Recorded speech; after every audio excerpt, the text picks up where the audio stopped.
Ladies and gentlemen, would you please welcome the producer of the special, When Will the Dying Stop? Academy Award-winning actor Charlton Heston and his wife, Lydia. So good to see you. Welcome. God bless you. Nice to see you.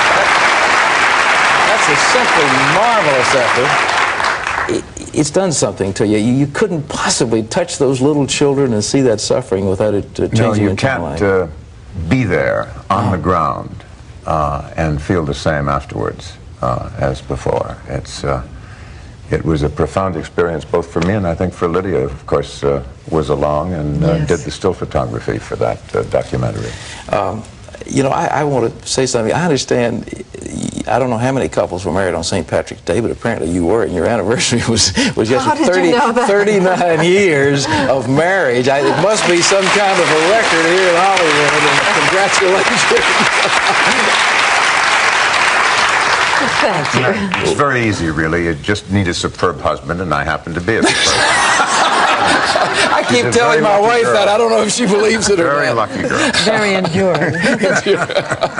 Well, it seems like the influence of Hollywood is so great. Of course, we had George Murphy as a senator and Ronald Reagan as president, and who knows how much influence is going to come out of here. It seems as if not only is California a very major thing in American politics now, but so is the movie industry. Well, how do you see it? Are we going to continue to have actors, actresses getting into public life? I mean, actually running for office and winning? Well, of course, there's nothing in the Constitution against it. Thank goodness. Performers and athletes begin with a great advantage. Sure. The kind of public identity that otherwise takes a man or a woman years and millions of dollars to acquire. In addition to that, performers are likely to be good communicators. That's what they do. Whether they can function as leaders then is another question. Certainly, great political leadership involves performance. Of course. De Gaulle was a great actor, so was Churchill, so was Gandhi.